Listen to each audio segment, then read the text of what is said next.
The best way to learn a language? Immersion. Living where the language is spoken and using it every day. But if that's not in the cards this year, you can still learn a language the second best way, and that's with Babbel. Be a better you in 2024 with Babbel, the science-backed language learning app that actually works. Don't pay hundreds of dollars for private tutors or waste hours on apps that don't really help you speak the language. Babbel's quick 10-minute lessons are handcrafted by over 200 language experts and help you start speaking a new language in as little as 3 weeks. Babbel's designed by real people for real conversations, and their tips and tools are approachable, accessible, rooted in real-life situations, and delivered with conversation-based teaching, so you're ready to practice what you've learned in the real world. Here's a special limited-time deal for our listeners. Right now, get up to 60% off your Babbel subscription at babbel.com/Blue Wire. That's 60% off at babbel.com/Blue Wire, spelled BABBEL.com/Blue Wire. Rules and restrictions apply.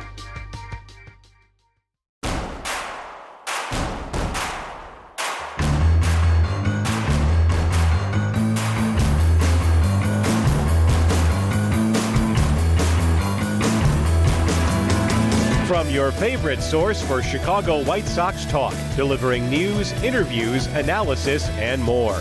This is the Sox Machine Podcast with your hosts, Jim Margulis, James Fegan, and Josh Nelson. Thanks, Rob, and welcome to a new episode of the Sox Machine Podcast. I'm your host, Josh Nelson, and it's Sunday night, May 12, 2024, as we record this show. For the mothers listening, we hope that you had a wonderful Mother's Day weekend. The Chicago White Sox had a good four-game homestand against the Cleveland Guardians. Despite losing 7-0 on Sunday, the White Sox won another series as they won the first 3 games against the American League Central leading Guardians.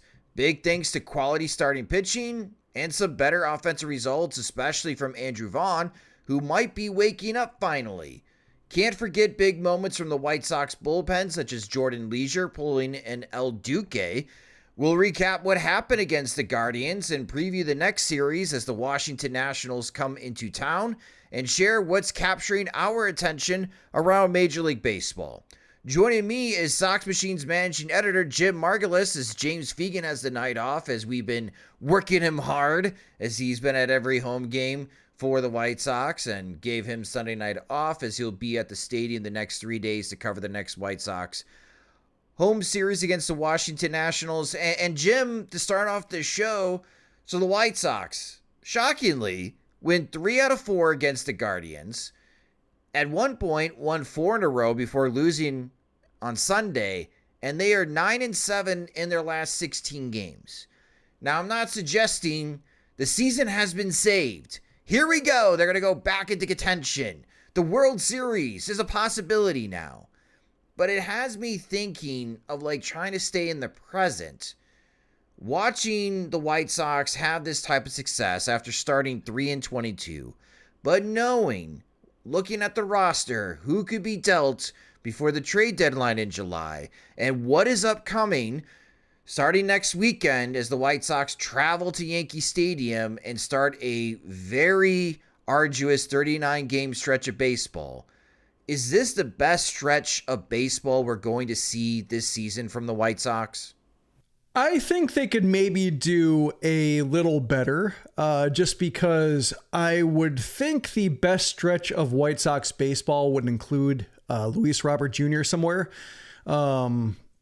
Perhaps not. Perhaps it won't work out to where by the time he comes back, the entire lineup will be dealt. But when you look at his talent versus everybody else and how much they miss him, I would think that he might have enough juice to where he could elevate the White Sox in a way that the incumbents can't. Even a decent stretch from Andrew Vaughn can't. And looking at the last few games, or at least for May, Eloy Jimenez has been scuffling.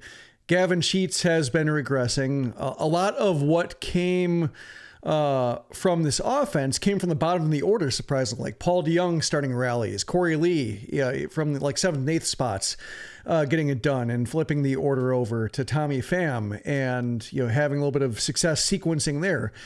But there weren't the standout performances from the guys who were supposed to be carrying the offense all along, aside from maybe Vaughn, who's been doing better. So I think they can maybe outperform what they're doing. Not going to be easy, but I think if nothing else, the hope is that, we talked about the stretch that the White Sox are going to be embarking on, like for the next 40 games, basically. And if they look this bad in April, how bad might they look over the next, through basically the All-Star break almost. And I think with the way they're looking right now, they just look like an ordinary bad team. Not like terrible team, worst team of all time, franchise altering abysmal brand of baseball. Just like ordinary brand of, mediocrity at best, and sometimes some ghastly stuff at worst. But there are some name brand players here, some players other teams would roster, and I think ultimately that shows why they're better than, say, bringing the whole Birmingham Barons team up here and seeing how they do. Yeah, because Tommy Pham, breath of fresh air for the White Sox, a competent major league hitter, even though he's 36 years old, has been a nice spark plug, shockingly, in the top of the White Sox lineup, Jim. He's going to be dealt.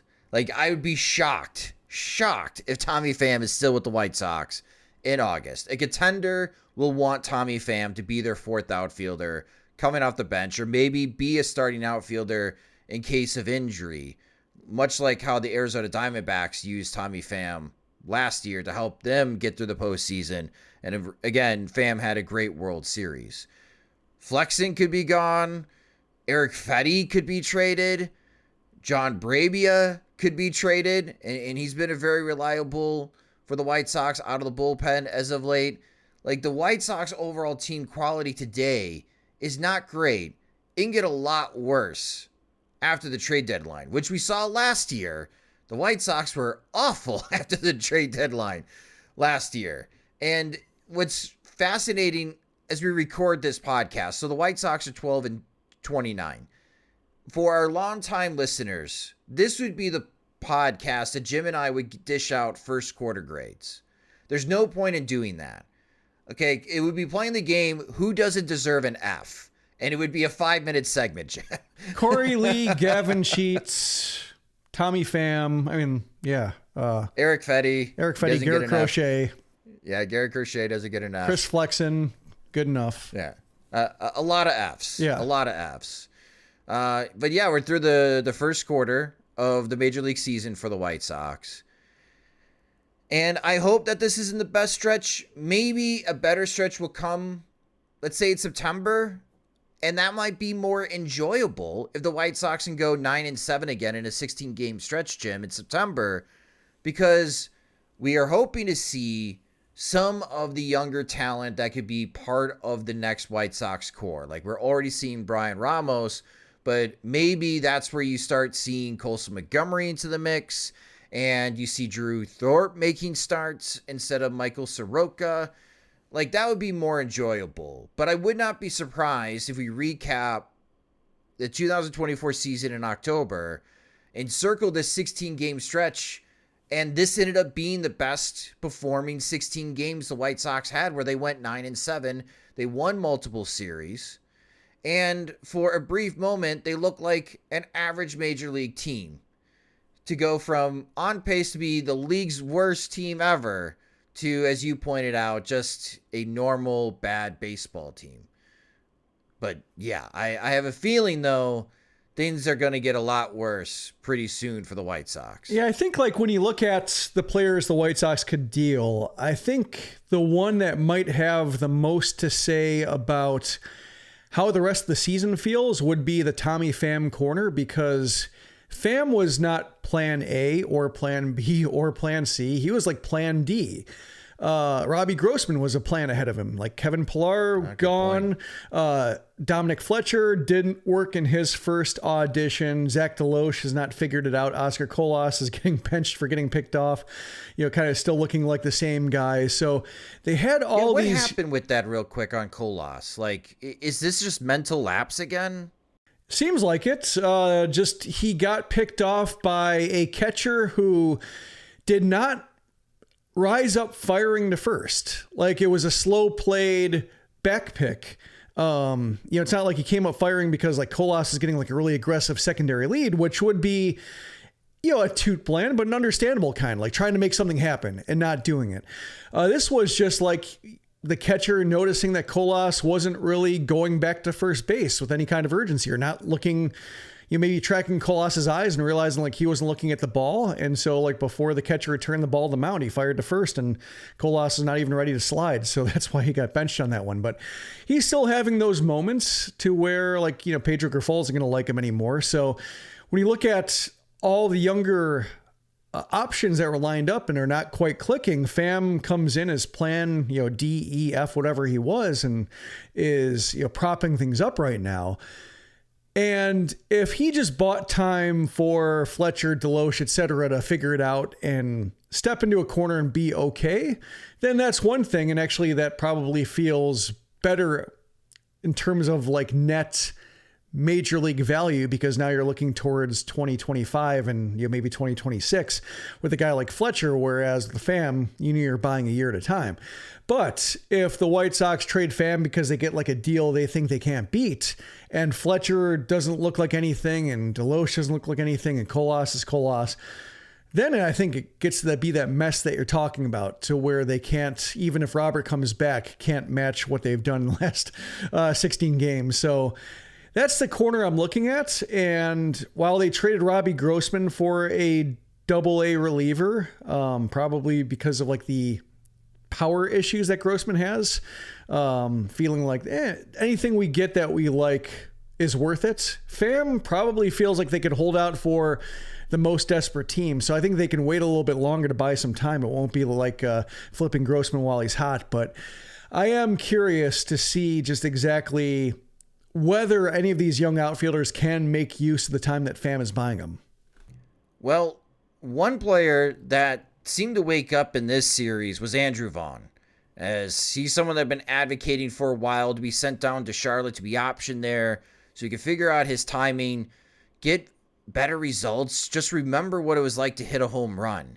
Well, Andrew Vaughn finally hit a home run against the Guardians. He's on the board. He's got one home run this season. He hit 3 doubles, and he went 7 for 19 against the Cleveland Guardians. And the one number that jumps out to me, we talked about this at a recent podcast when breaking down Andrew Vaughn and what is going on to his 2024 start. And the one thing that I noticed is just how much he was struggling against fastballs. Like, he wasn't even hitting fastballs well. In the month of May now, Andrew Vaughn is hitting 375 against fastballs from right-handed pitchers and slugging 688. His whiff rate against fastballs from right-handed pitchers is down to just 6%. It was 19% in the month of April. And James Fegan mentioned that to us, Jim, that Marcus Thames is trying to get Andrew Vaughn, just go back to what you're good at. And we had that debate. What is Andrew Vaughn good at? He's good at hitting the fastball. So maybe we now see a stretch of the last 100 games of the season for Andrew Vaughn where he goes back to his 2023 self. Even if he does that, he may still not hit 20 homers, but he's going to look a lot better if he just is more aggressive and attacks the fastball than whatever his game plan was to start 2024, because it clearly was not working. And maybe I just will have to settle that he'll never learn in how to hit a breaking pitch, and he is just purely a fastball hitter moving forward. Could be. Yeah, it's just when you look at his success, and it'd been a slow building thing, and Grifol was trying to sell people on it for a while that he had a 2-hit game, and like, oh, he's warming up, and it's like, yeah, but he's also not like pulling the ball in the air, which is what you want a first baseman to do, I think. Just, ripping homers out the left, especially since he, struggles to hit the ball out to right field the way like Eloy Jimenez, like when his swing is actually calibrated to do so, makes it look easy. Just the easy flick of the wrist into the craft cave. Whereas Vaughn doesn't really have that. He has to put more into it. At least he hit the homer that he hit was opposite field, right of center. So that's good. And that shows that at least the power is there, because like if his swing is oriented towards right center, he's kind of hitting fastballs, letting it track deep, trying to barrel it up. And even if the barrel is like slightly late, at least there's some authority off the bat, some expected batting average off the bat versus like either into the ground or just a routine fly ball. So it's working, but just when it comes to first baseman, a power position, you really like to see more of the pull field and lift come easier. So that's why I watch it and I'm just like, it's, good for him, but also if you look at it in terms of Andrew Vaughn being more watchable, that's one thing. I think if you're looking for him to be like a solution to first base, in the vein of Abreu and Konerko and Thomas, like, that's not quite there yet. No, it may never be. Yeah. And so like, it's the standards of first base for the White Sox are such that I think it's, that's one thing that's, maybe doesn't work in Vaughn's favor, but also it is first base and he has been trying to do it for 4 years. And, you'd like to see a little bit more, oomph in a slugging profile, but it is improving. Like it is going along, the right lines. I would just like to see the kind of Vaughn where you feel like it's a finished product versus somebody who's just trying to figure it out and figure out where his barrel's supposed to be. But you have to take it. It is progress. Yeah, and hopefully it does continue. But as I wrote on Friday for Sox Machine Patreon supporters, and there's quite a bit that I wrote that is free, available for everyone to read, especially with the new MLB draft rankings from Kylie McDaniel of ESPN, and just a quick blurb about like everyone's thinking right now on the top of the draft class. Like back to the whole Andrew Vaughn, what the expectation was, he was supposed to take the torch. Like he's a top 5 pick, drafted 3rd overall. He was supposed to take that torch from Frank Thomas to Paul Konerko to Jose Abreu and continue this excellence and first base for the White Sox. That's probably not going to be possible now. And this upcoming draft, 3 of the best college hitters are probably future first basemen in Charlie Condon, who just broke the B Corps home run record in college baseball. He may get to 40 homers this season. Jack Caglione and Nick Kurtz. And in the comment section at Sox Machine, I just made a comment. I don't know if White Sox fans are ready to use another top 5 pick on a first baseman, Jim. Mm-hmm. And the early response is no. White Sox fans are not ready to use another top 5 pick on a future first baseman. So alas, we'll see what happens in July with the draft. But that's how the draft is shaking out as far as the college bats. The top college bats just don't have a lot of defensive value. So not perfect players. But yeah, with Andrew Vaughn, we'll see. I mean, hopefully he does pick it up.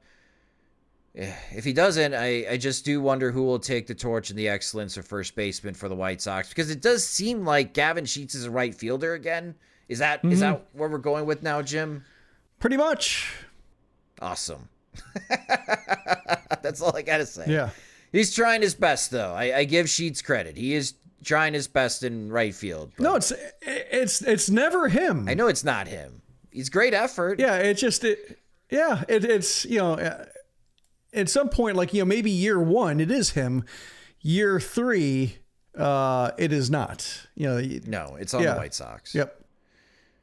Now, one area that I think we're starting to see some progress, I would say up and down the entire system. And I know you have your ear closer to the ground when it comes to the White Sox minor leagues than I do, Jim, as I'm paying more attention to who the future White Sox could be in the upcoming MLB draft. But on the pitching side, I think we're starting to see some progress. And obviously the White Sox spent a lot of resources in bringing Brian Bannister and a change of thinking. Because with the White Sox winning this series against Cleveland, I think other than like Andrew Vaughn having a good series, White Sox got some quality starting pitching in this series. Erick Fedde, 6 scoreless innings, 3 strikeouts, no walks. Garrett Crochet was locked in.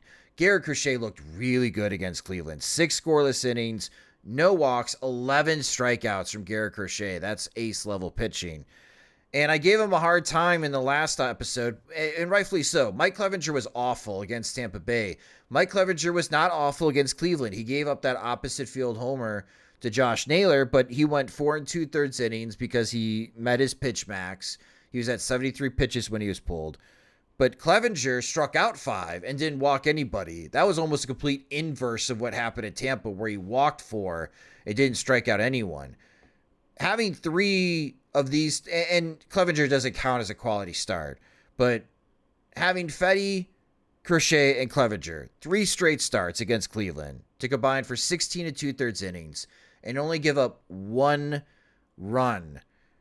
That's big for the White Sox. If they want to look more respectable, does this have staying power? Like when we preview games and we do probable pitchers for an upcoming series, Jim, I don't know if it's necessarily confidence in that the White Sox could win, but I feel more confident to say when you got Erick, Fedde, and Garrett Crochet pitching in back-to-back games, those games are actually going to be watchable as a White Sox fan. Like, you will want to watch those games because they got a realistic chance of winning those games. Especially Crochet. It's really impressive the way that he ran into his first obstacle as a starting pitcher, seeming like the back foot sliders were not fooling right-handed hitters and not really having a weapon or a secondary mode of attacking them aside from fastballs or relentless fastballs. Changeup was okay, cutter was but just the slider he was expecting as a put-away pitch did not work for him. And instead of ditching it or just running his head into the wall over and over again, it took a few starts. But then, as James wrote, that all of a sudden, he went to the data and realized that his fastball, the way his slider worked, was way more effective when it was set up with a fastball arm side, because like just the way they're tunneled out of his hand, slider a lot more detectable when they're both coming in, fastball and slider coming inside. Whereas when the fastball is outside, slider's inside, they initially look like the same pitch according to just what the metrics are showing in terms of release point tunneling. So to see him flip that switch and say, okay, I'll just throw my fastballs glove side, or like with righties, I'll use cutters, back door, or changeups even. Just keep, expanding the offerings I can use to throw on the left side of the plate away from righties. And then when I drop that slider in, they're off balance because they're not just defending inside. And he just does it. With Jose Quintana, I likened Crochet to Quintana because that was Quintana's rookie year problem. And it took him probably a couple months, I think, to just mechanically make it possible for him to access that side of the plate. Whereas with Crochet, it seemed very much I was just doing it wrong. And he just makes a quick, a toggle, and all of a sudden he's back on his way to throwing 6 innings and looking dominant at stretches doing so. So that's really cool. And I think that's where the entertainment value comes in. There were some, analogies drawn to Chris Sale, and while Sale I think was just a little bit freakier because of just the extreme 3/4ness that he threw with, and just a little bit more movement with the slider and the way he can mix up speeds in it, like slightly different tier. But when you look at the swings and looking at just how he like forced his agenda on hitters and watching the uncomfortable reactions, I think you could draw similarities between the two. So that's really cool. Fedde, I think, is more of a, pitcher, which is a strange way to say it, but I think you know what I mean. Just, he's the pitchability. He's got more pitchability than Crochet. Yeah, he has to work all 4 quadrants, and he has to kind of mix it up with like high sinkers, which normally doesn't fit, but is something where if they're looking low, that's if that's the pitch he can use to get above the belt, so be it. And it's working for him, and it took him a couple starts to figure out how to not give up so many homers. But yeah, both of those guys are learning in a way that's fun. Compared to say like somebody like Soroka, who is hitting his head against his own limitations, not being able to get back to the pitches that he had with Atlanta before the 2 Achilles surgeries. So you can see the difference in tier. Also, I think it's worth mentioning that the White Sox were facing kind of below average offenses. I think the Guardians without Steven Kwan is a big difference. Kyle Manzardo not carrying that torch of just a supreme pest from the left side that Kwan is.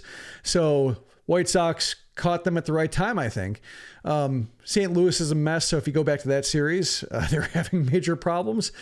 But if you're going to look good against offenses, if they have to be bad offenses and you look good against them, that means you're doing something right still. It's better than the alternative of getting beat by those offenses and letting them rebound against you. So no qualms. And I'm not saying, it's not a complaint, just more of an observation of taking a snapshot of this moment in time, noting the offenses and seeing like if it holds up against better competition as they go into this really brutal stretch of good teams. But yeah, I mean, executing the way they have to, or the way you want to see them do it, like Fedde and Crochet certainly were. Yeah, because in the future, against better offenses, like we'll have to break down games. This is where the score was when they were pitching, and this is what the score ended up being if the bullpen just can't keep up this good performance, right? We'll be talking about like that Yankee series in the Bronx. When Garrett Crochet was in the game, and when he left in the 6th inning, it was just a 1-0 game, but the Yankees ended up winning 8-1.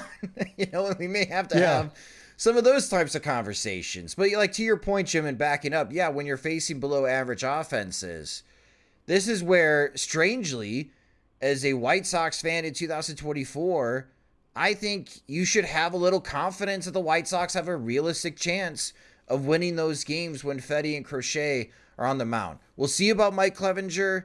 That was the case last year. And yes, he did pitch better against Cleveland. Let's see where he is in his 3rd start. But with Chris Flexen, he's been pitching better. I was going to ask you about Michael Soroka. Like, how much longer with Soroka, Jim? Do you foresee maybe the White Sox trying Brad Keller as a starter and having Soroka come out of the bullpen?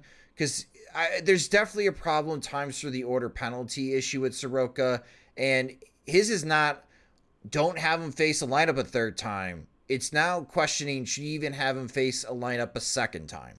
Yeah, with Soroka and Keller and Schuster, you do have some options for piggybacking. It's not always the best option to go with because you do tie up 2 pitchers with 1 day. And if you have a brutal start the next day, all of a sudden you've lost your long relief guy for that day. And maybe, 2 of them, depending on how many innings you had to cover. But with Soroka, I think the one thing keeping him in play is that he's been efficient. And so like when he's pulled after 4 innings or 5 innings, like he's only at 60, 70 pitches. It just, his starts are the life comes at you fast meme, for just how quickly it goes wrong, or his problem with homers and just one big swing, altering the complexion of the game. But I think if you're looking at the White Sox rotation crossing days off a calendar, like that's their primary job, not necessarily getting wins or pitching well enough to win. You'd like to see them do that, especially with Fedde and Crochet, but for some of them in the Keller tier, that's more about just, are you saving guys? Are you helping out with the wear and tear part? And I think Soroka to a point is, because he has some help and he's getting some nice relief appearances against or after him that help ease the strain.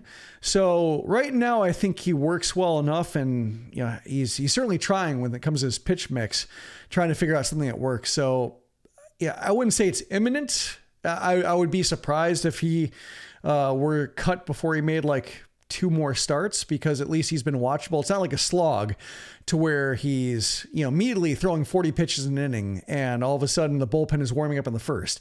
He is making the jobs of Grifol and Katz easier in that regard. So until he's causing that kind of crisis, I don't think he has to be lifted. I mean, Nastrini, it looks like he's throwing a little bit better in Charlotte, so he's on deck. But still a lot of season left for these guys to cover.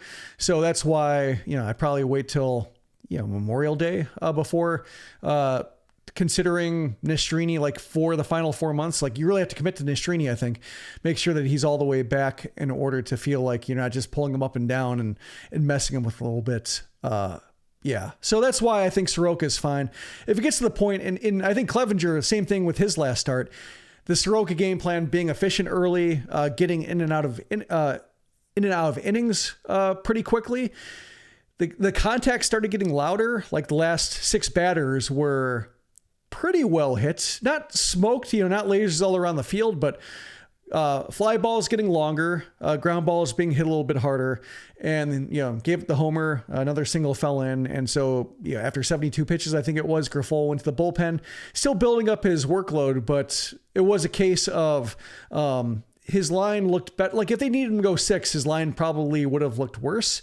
So he benefited from the early hook, but still following the Soroka game plan. I think as long as these guys are first time through making it look easy, they'll get a little bit more leeway for trying to make it right, just because there is still much, you mentioned it's the first quarter, still 3/4 of a season left. If they do cut bait on these guys or like a Soroka, and all of a sudden you're trying to have Keller pick up starts or Nastrini, and like that doesn't go well when they're the guy expected to carry that kind of load, then all of a sudden, are you going to Drew Thorpe? So like, that's why I think you don't want to knock over those dominoes earlier than you have to. And I think Soroka is just walking that line fine enough to where pitches well enough for Grifol to line up his other options and not really put the bullpen through the ringer.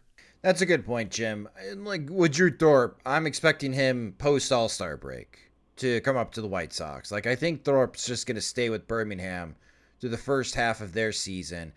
I don't know if it makes any sense to have Thorpe even go to AAA, honestly, especially pitching in that environment in Charlotte. Like, I'm totally cool if the White Sox want to promote him straight from Birmingham and see what he can do in the major league level, but I still think that's going to be post All-Star break for the Chicago White Sox. I was just wondering if you just have Soroka be a long reliever, like have him take on 2-3 innings, much like Jared Schuster has, because just the issues at times for the order, and see if Brad Keller can get you deeper in starts than Soroka can, at least in a competitive sense. But you make good points. Yeah, I mean, I wouldn't expect Soroka to transition smoothly the bullpen. It's not like you would expect his stuff to play up in a shorter role. So that's why I think like it doesn't strike me as a natural option, but there does come a point to where if his ERA continues to be 6.5 and like Keller is doing his best every time he's asked to like throw 3-4 scoreless innings on the bullpen or like keeping the game within reach, probably you have to toggle it at some point and say, all right, Keller, you're in. Soroka, we're going to try to make this work and try to get you back into the rotation the way they did with Chris Flexen, because Flexen had that same, stuff not looking like it's doing anything early, goes to the bullpen, bails him out with a couple of good games. Rotation spot opens back up, continues to take advantage of it in a way that looks unimpressive results-wise, or like in terms of the lack of whiffs he's getting, the batted balls like that always look close to being something, but just they're off. And so the timing is, they're not punishing him. So I think that's kind of, the game plan you might be thinking of with Soroka.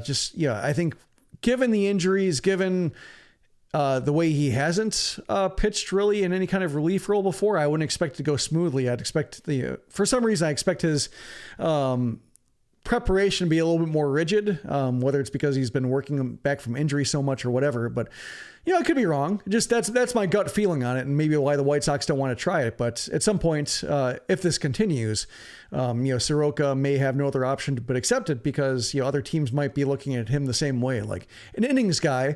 They might be innings 1 through 5. They might be innings 3 through 6, depending on what their pitching staff looks like, and he just has to adapt. Well, Jim and I are going to take a quick break. After a word from our sponsors, John Schriffen, tailgating with White Sox fans. The White Sox next series as the Washington Nationals come into town, and we share what is capturing our attention around Major League Baseball next on the Sox Machine podcast. Game Time is now an authorized ticket marketplace of Major League Baseball, which makes getting tickets even faster and easier. Prices on the Game Time app actually go down the closer it gets to the first pitch. With killer last-minute deals, all-in prices, views from your seat, and their lowest price guarantee, Game Time takes the guesswork out of buying Major League Baseball tickets. For the upcoming Chicago White Sox vs. Washington Nationals series, Game Time has tickets starting at $7, but you can treat yourself and grab tickets behind the White Sox dugout in section 139 for just $39 a seat. So take the guesswork out of buying tickets with Game Time. Download the Game Time app, create an account, and use our promo code Sox Machine for $20 off your first purchase. Terms apply. Again, create an account and use our promo code Sox Machine for $20 off. Game Time. Last minute tickets, lowest price, guaranteed. We're driven by the search for better. But when it comes to hiring, the best way to search for a candidate isn't to search at all. Don't search, match with Indeed. Indeed is your matching and hiring platform with over 350 million global monthly visitors, according to Indeed data, and a matching engine that helps you find quality candidates fast. Ditch the busy work. Use Indeed for scheduling, screening, and messaging so you can connect with candidates faster. Leveraging over 140 million qualifications and preferences every day, Indeed's matching engine is constantly learning from your preferences, so the more you use Indeed, the better it gets.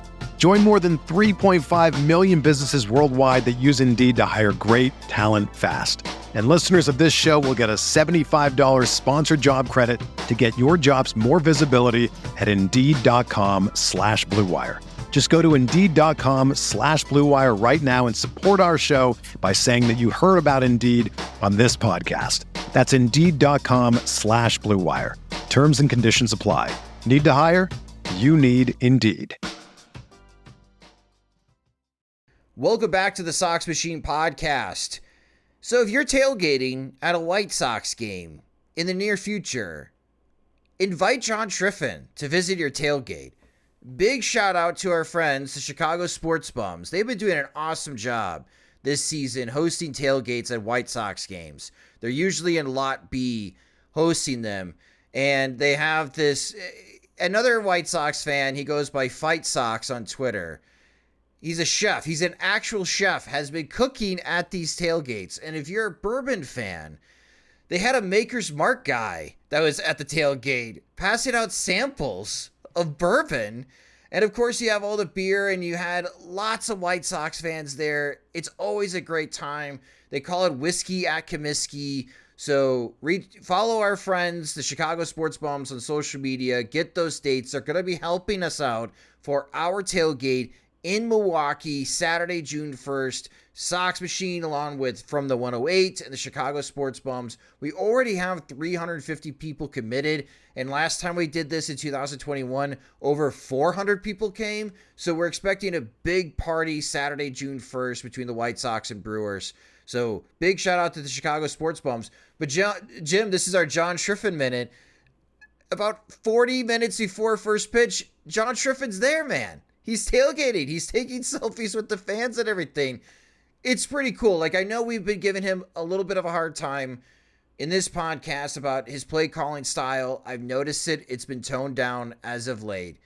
But his fan outreach, that's been heartwarming, especially for someone who's not from Chicago, someone who did not grow up as a White Sox fan. He's trying, and he's scoring big points with White Sox fans by doing this, and I applaud him for doing it. Did he have an escort? No. Oh, no. All right. No security. He just shows up, and I looked to my left. Or security or comms guy or something like that, or a comms person. They didn't have a golf cart. There wasn't a golf cart for him to drive back up to the stadium. Nobody was there. I don't think anybody knew that John did this. Nice. Part of the struggle, I think, with Schriffen is that the product was so bad, and seems like a genuinely ebullient person. Like, he wants to be happy, he wants to be up, he wants to be excited, and the White Sox were not giving him the product to support it, so it came off as forced. But yeah, the one way I think that's, and we saw this with Ramova too, man, just talking about how White Sox fans like being among each other, like probably the easiest way to establish his bona fides, or at least like his personality as not forced or phony when placed against the backdrop of terrible baseball, is probably having these one-on-ones, or at least 1-on-100s, depending on like the ratio of people he's talking with at one time. But just, can't hurt, unless he's like, overdoing it and he can't show up to the broadcast next day because was he sampling the whiskey too much or something like that I didn't see him eat or drink anything. Yeah. I don't know if that's how he got sick. I saw a photo with him. Not with bourbon. That was a joke, to be perfectly clear. Look, he was sampling some of the tailgating, like the barbecue or something like that. One of the photos I saw. So he's talking about accepting brats in his broadcasts from tailgates. But no, it's cool to see. Anything that helps level it a little bit. helps, but also just the baseball getting better and more competent, I think, is helping him too. Not having to try to make himself or people excited about a team you can't be excited about is one thing, but having moments to elevate his voice and not feel like, where the hell is this coming from? These sudden shifts, actually having a build to where they're building towards the victory, I think is a lot more within his natural play calling tendencies. So the White Sox, I think, are helping him out a little bit, but he certainly, seeing the photos, seeing the response to him being there, and how it did look like it was his idea and his idea alone, and making time to do it. Great. I mean, that's I think that'll help people to understand where he's coming from. Benetti, because he was a White Sox fan and had the whole story, Homewood Flossmoor, all these anecdotes growing up watching the White Sox, did not have to prove. Sox Fest. Yes. He was announced at Sox Fest. He had that. Yep. Did not have to announce his credentials or his, he spoke the same language, shared background. With Schriffen, it's not. So to help bridge that background and meet people in the middle, I think can do nothing but help. Yeah, absolutely. So, John, if you're listening to this or watching this, if we share it on social media, again, you're already big fans of from the 108 and Chicago Sports Bums. Next tailgate is in Milwaukee, Saturday, June 1st. I will warn you, since this will be the first time you calling games in Milwaukee, that's a much longer walk. So maybe grab a golf cart, maybe come sooner, because it's quite a walk from the Yount parking lot to the stadium. You might want to bring a change of shirts or not wear your TV shirts. Especially how hot it can be. Yeah. Yep. No, but that was awesome. So big kudos to John Schriffen for doing that. Next series that John will be calling, the next series we'll be watching as the Washington Nationals come into town to take on the Chicago White Sox. The Nationals, surprisingly, have been playing good baseball, at least through the first quarter of the season, better than expected. They are 19-20. They're 8 games back of the Philadelphia Phillies, and the Nationals have lost their last 2 games, and they're 5-5 in their last 10. But again, nobody was expecting the Nationals to be this good. And your probable pitchers for this series on a Monday night, this is a 6:40 p.m. Central Time game. Check the weather if you have tickets for this game. Rain is coming into Chicago after a beautiful Sunday. We have a cold front coming in, so it's going to bring more rain. Just check the forecast before arriving to the stadium. But it will be Trevor Williams making the start for the Nationals against Chris Flexen.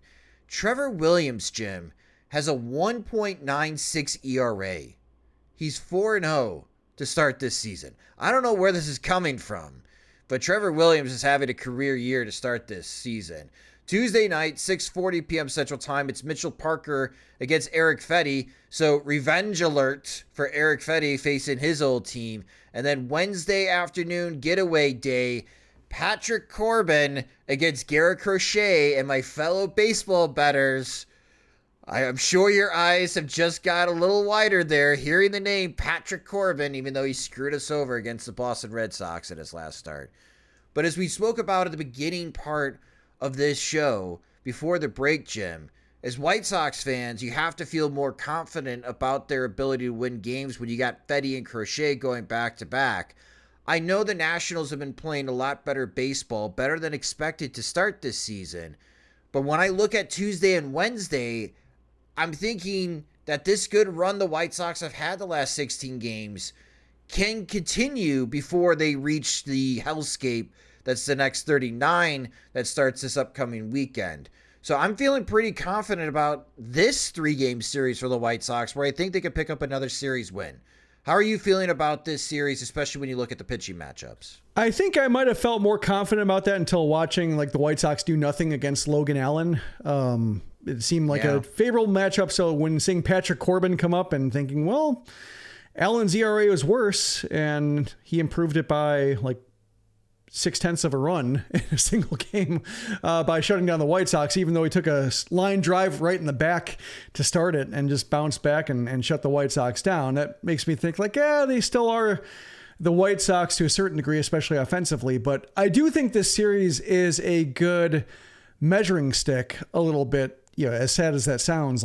These are teams in similar straits. these are teams using similar methods of roster building, having some young players who are legitimately interesting, like a CJ Abrams, looks like a potential star finally after some bumps along the way. But Mackenzie Gore looks good. But then you have like Trevor Williams, as you said, like makes a tweak. Looks like he's throwing a slider more. All of a sudden, the home run problems that really plagued him the last year hasn't given up a homer yet this year. Like, that's interesting. For a guy who gave up 34 in 30 starts, none in 7, that jumps out to you. And that's the kind of tweak you might think like a Brian Bannister pitching staff might make.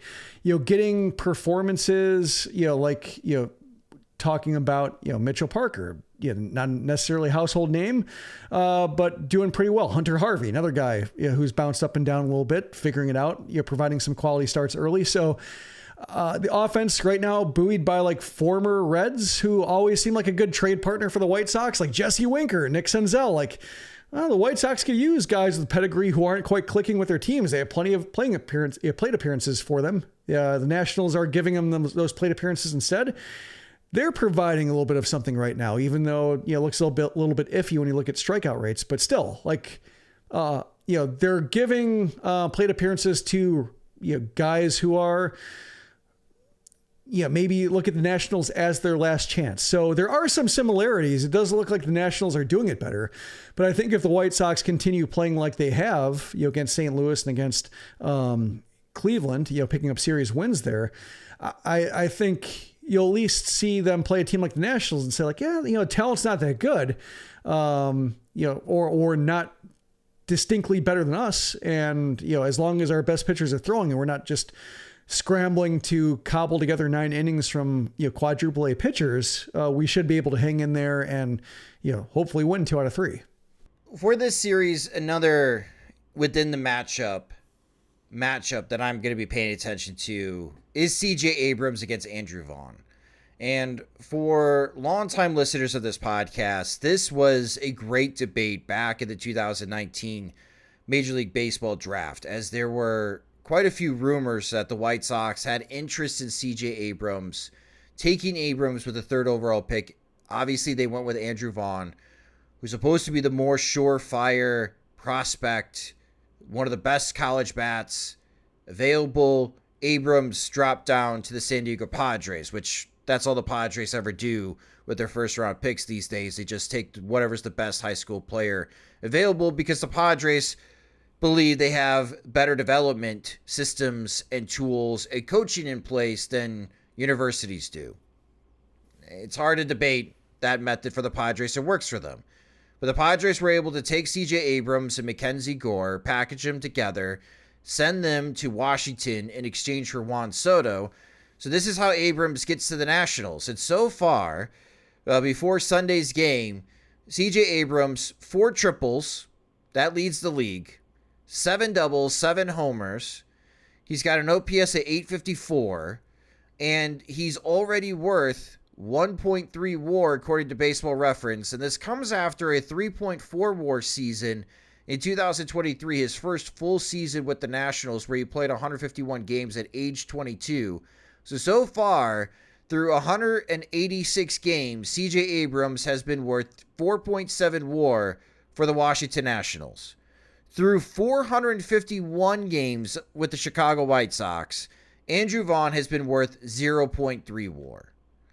And I find this conversation and topic fascinating, Jim, especially when I look at like covering the MLB draft, because there could be a similar dilemma in this upcoming draft.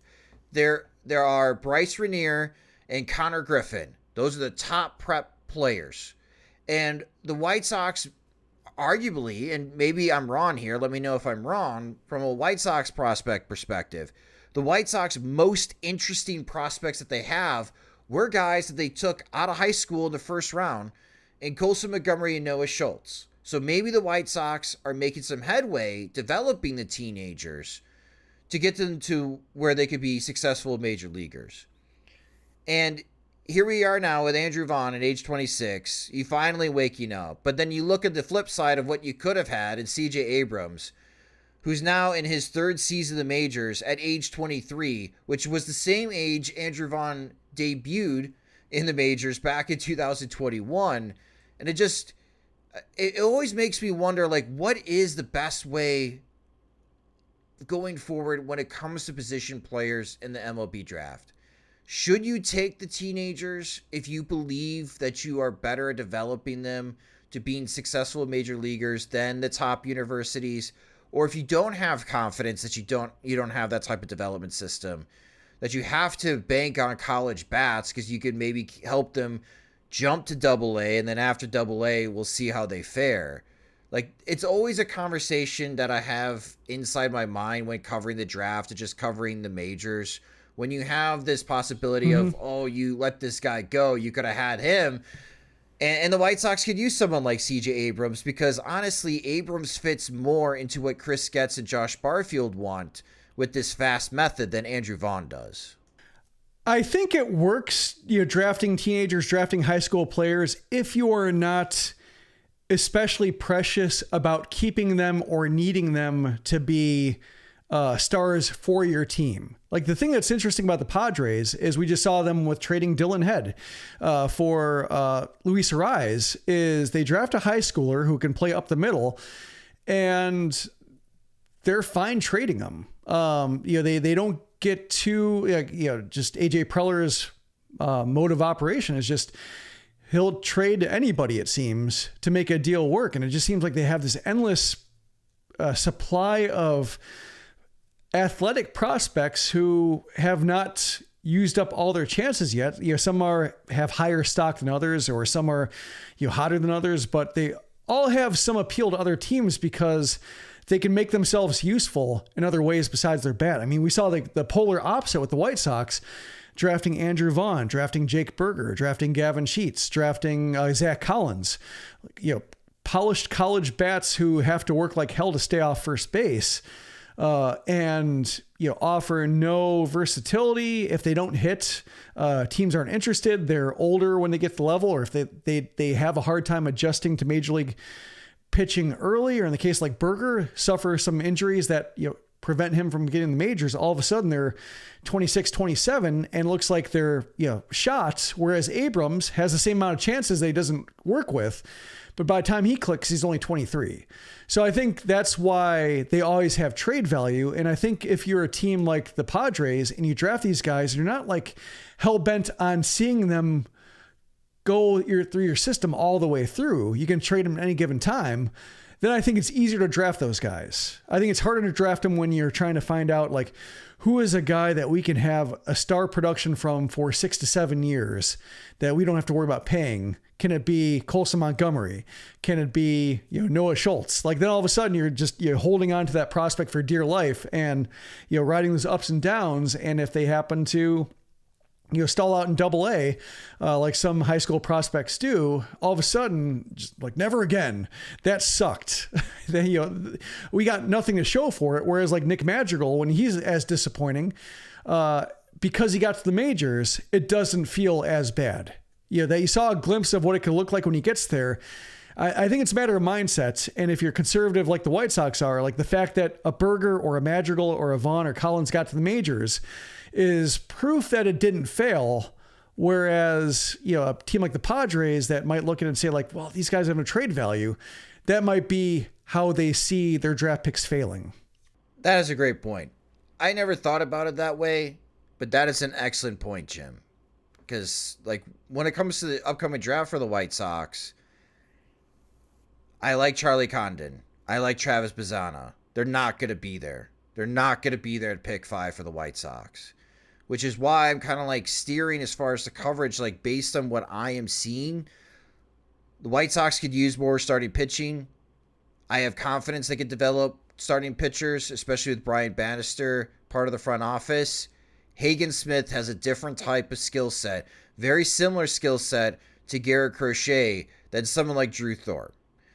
So that could give you another elite arm. But if the White Sox have learned developing a Colson Montgomery or even a Brian Ramos, who they signed internationally, if they're starting to gain more confidence in developing teenagers, then maybe the Connor Griffin and Bryce Renier is more on the board for the White Sox at pick 5 than the other college hitters. And that's why I've been hearing that the White Sox might zig while everybody zags for at least the first 10 picks of the draft, where the assumption is it's just going to be all college players. Because if for the White Sox, they may not trade them, but if you can get them to the major leagues when they're in their young 20s, then they could grow and maybe they fit better into what you want to be. Because even though CJ Abrams wasn't that great of a hitter last year, a 712 OPS, which was a 96 OPS plus, he had 47 steals, along with playing an up-the-middle defensive position. That's how he got to 3.4 WAR. He's impacting the game in more ways, where Andrew Vaughn could really only impact the game positively for the White Sox with his bat. And if he's not hitting, then what do you got? And that's what we've spent like most of the first quarter of the season pondering what the White Sox have, where CJ Abrams, just more tools are available.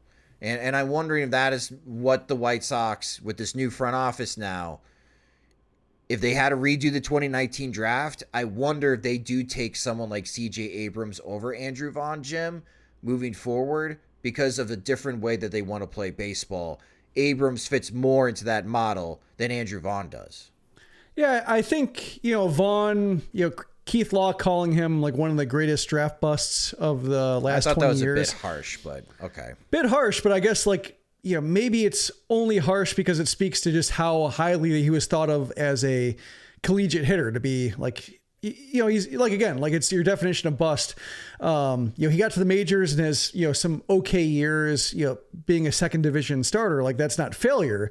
So it feels severe to call him a bust, but if you really had high expectations for him and he just never made a difference, I can see why you could look at him and say like, man, he just, he doesn't look anything like the player we thought he was going to be at Cal. I think, maybe they still pick Vaughn, but I think like the combination of Vaughn and Spencer Torkelson, who's kind of having the same problems as Vaughn in Detroit, making a difference from a first base position. Like, I don't know if he's homered yet. He and Vaughn were at no homers, and I think Vaughn beat him to his first. The combination of those two, and then, looking at like somebody like Nick Kurtz and being like, another first baseman, first base only. What happens if he doesn't hit, or what happens if he hits just okay? What happens if he's CJ Cron? Widely available first baseman who can always come in and hit 25 homers with unimpressive numbers anywhere else. Like, that's, I think, maybe the combination of those two, making it less of like a one-off anecdotal Andrew Vaughn failed, so he can never pick a first baseman only again that high. But seeing the Padres again, just, make an entire lineup out of shortstops and trade center fielders over and over again for quality major league players. There is a method there, but you have to commit to it, and you have to commit to the mindset, and you have to not commit to having these players you draft be a part of your system if they can acquire somebody better who's actually under team control for a few years as well. Right. That was a good point, Chip. By the way, Torkelson hit his first homer of the season on Sunday. So he's finally on the board. But yeah, Torkelson and Vaughn. I mean, Jim Callis are one of our best friends.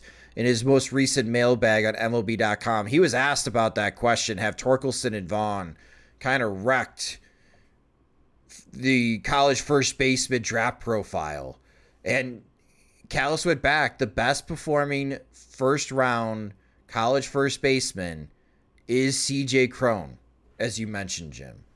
And I didn't even think of that. Like, yeah, I didn't realize it goes that far back. Like, it has just been disaster after disaster after disaster.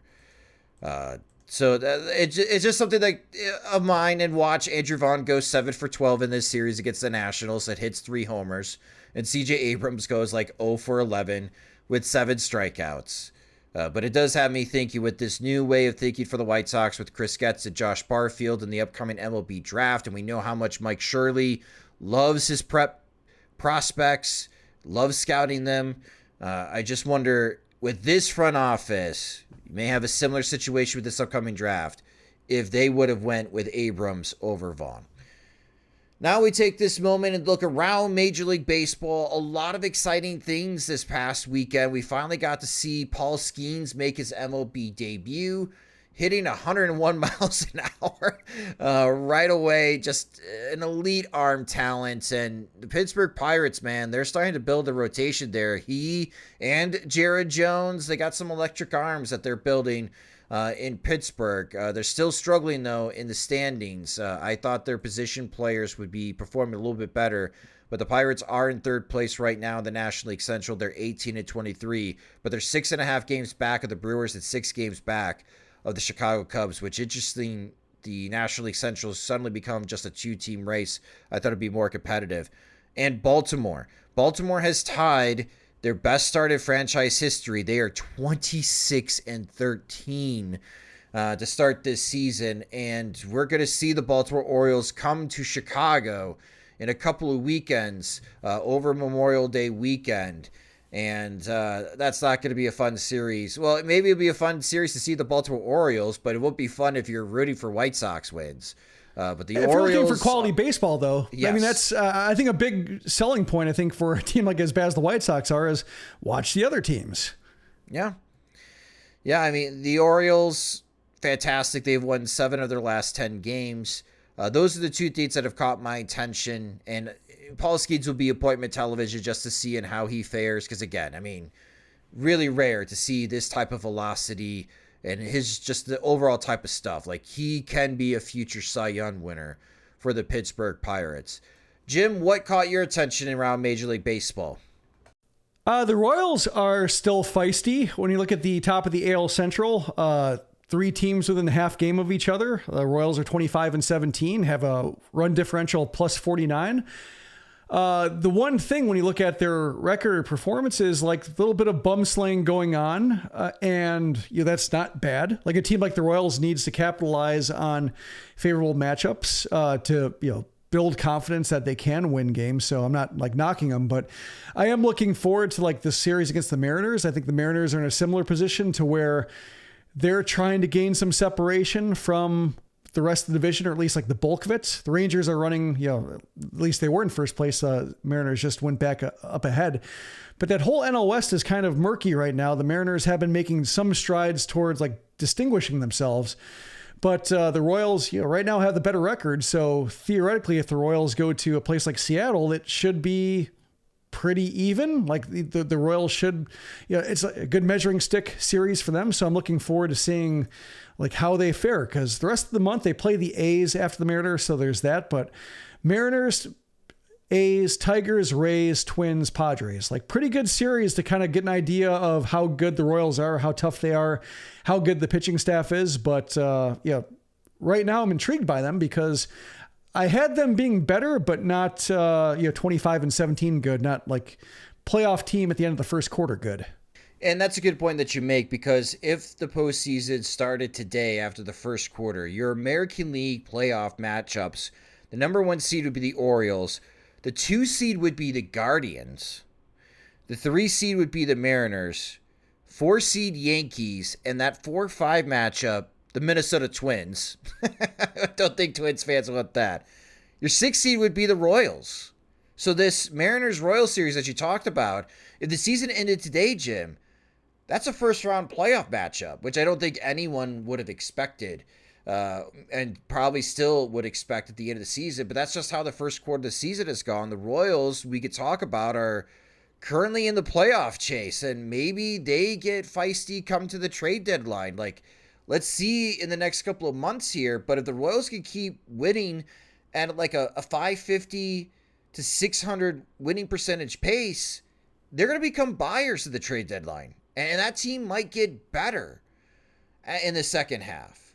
So they're very intriguing. Like they have been playing really good baseball, and their expected win-loss record is actually 26-16. So they're kind of playing up to their record, even though some of it is bum slaying.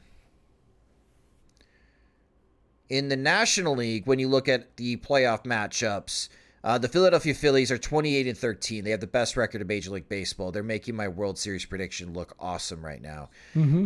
The Dodgers would be your 2nd seed. Your 3rd seed would be the Milwaukee Brewers.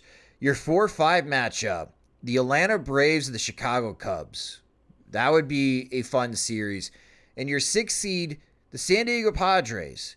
There are only 6 teams in the National League right now with a record better than 500. So that makes it easy to figure out who your playoff teams right now. But out of 15 teams in the National League, only 6 have a winning record after the first quarter of the season. Does that surprise you, Jim? Not really. I mean, like, kind of was along the same lines last year where the AL just looked deeper in the National League, especially with the Giants being a little bit, regressing to being back to, this team isn't that good. Like, they had the same problems last year until the Phillies finally stepped on the gas with Trey Turner figuring it out, and they were able to separate themselves, not catch up to the Braves, but at least separate themselves as like a real legitimate wild card threat, to whereas the Marlins and Diamondbacks were good stories. Ultimately, Diamondbacks, they got to the World Series, but they finished the season pretty flat, and it was a big surprise that they got as far. So it was a similar story with the National League last year. They ended up with 3 teams outside the playoff race getting to 82 and 83 wins. Cubs, Reds, and Padres all had winning records outside the postseason, but it was that lack of elite teams. Whereas like with the wild card race in the AL, the Mariners outside of it with 88 wins, like it felt like the American League was deeper with, credible postseason quality teams. Also some really bad teams like the A's, White Sox, and Royals all being in the American League, I think helped boost the standings up top. But still, the division races were more competitive across the board in the American League.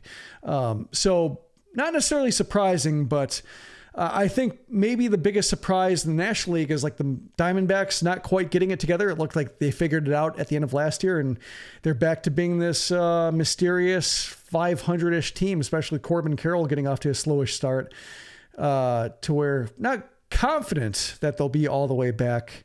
But everybody else below 500, the Reds taking a little bit of dive is disappointing, but they're supposed to be volatile.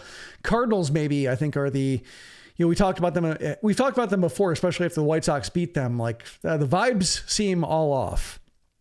Paul Goldschmidt. Yeah, he's a mess. Awful. Yeah. And so, that's, last year I talked about the Astros, like they were my bad vibes team, and they ended up, doing fine. But this year they're kind of paying the price for the fault lines we saw at the front office and with Jose Abreu and such. Some of their, Dusty Baker's decisions, being more controversial than maybe they should have been, and seeing some tensions rise. Now we're seeing the tab being paid for the Astros, and I think the Cardinals similar. Like last year, disappointment, and like that's when I bailed on them just because I thought they were supposed to be great. Never clicked, seemed to be a lot of infighting, weird infighting. So that's when I jumped off and, I stopped picking them to win the NL Central year after year. And they just look like they're falling apart. Well, that will do it for this episode of the Sox Machine podcast. Thank you guys so much for listening. James Fegan will be reporting from Guarantee Rate Field for the upcoming series between the White Sox and Nationals. So read all of our coverage Monday through Wednesdays. We get you geared up for those games between the White Sox and the Nats at SoxMachine.com. And if you just discovered the Sox Machine podcast, you can subscribe to the show wherever you listen to podcasts, such as Spotify and Apple Music. You can also listen to us on YouTube Music. Please subscribe to our YouTube channel at youtube.com/SoxMachine. Follow us on social media. We're on all the platforms at Sox Machine. You can follow James at JR Fegan. You can follow me at SoxMachine_Josh. And of course, a huge thank you to our Patreon supporters. Jim, I met up with one of our VCs, Steve. He's a season ticket holder, even though he commutes back and forth between Austin and Chicago. And of course, Pete as well was at the tailgate. It's always great to meet up with our VCs. The group chat is always hilarious and fun, especially all the off-the-record stuff that James shares from the stadium and what is happening. We still have a couple spots open, Jim, in our Veterans Committee. So for anyone that's listening, if they wanted to join and be part of the Veterans Committee, they go to patreon.com/SoxMachine to apply. What are some of the things that you would be looking for members, for future members that wanted to join the Veterans Committee? Just being, I would say the simplest way to say it is having the best interests of the site in mind. I think that's the common thread, is that everybody wants to see the site succeed. That's why, like, even before we set up the Veterans Committee, like a lot of these people supported us well above the tier just because they wanted to see it work.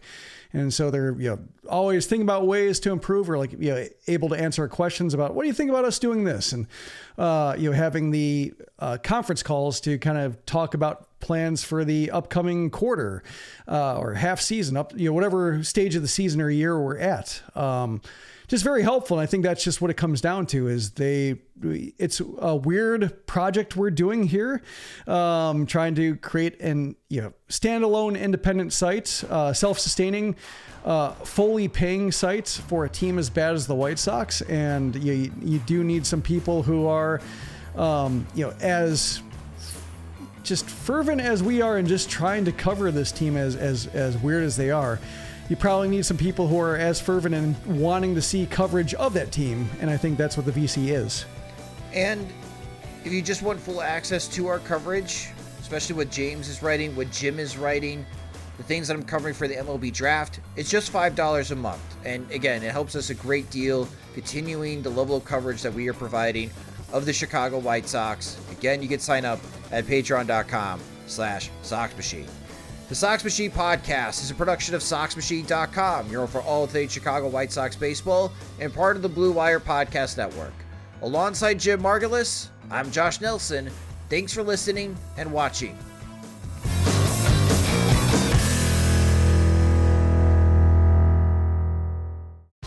Whether you're a world-class athlete or a podcaster like me, we all understand the importance of mental and physical well-being and proper recovery for top-notch performance. That's why I'm excited that Unified Healing is sponsoring this podcast. Unified Healing is a new and super innovative global network of wellness centers powered by Energy Enhancement System, or EE System. If you haven't heard of the EE System, you'll want to listen up. This technology promotes wellness, deep relaxation, purification, and rejuvenation.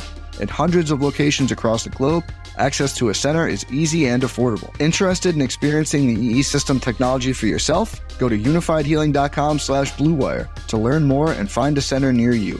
That's unifydhealing.com/bluewire. No material or testimonials on the Unified Healing website are intended to be viewed as medical advice or a substitute for professional medical advice, diagnosis, or treatment. Always seek the advice of your physician or other qualified healthcare provider with any questions you may have regarding a medical condition or treatment and before undertaking a new healthcare regimen, including EE System.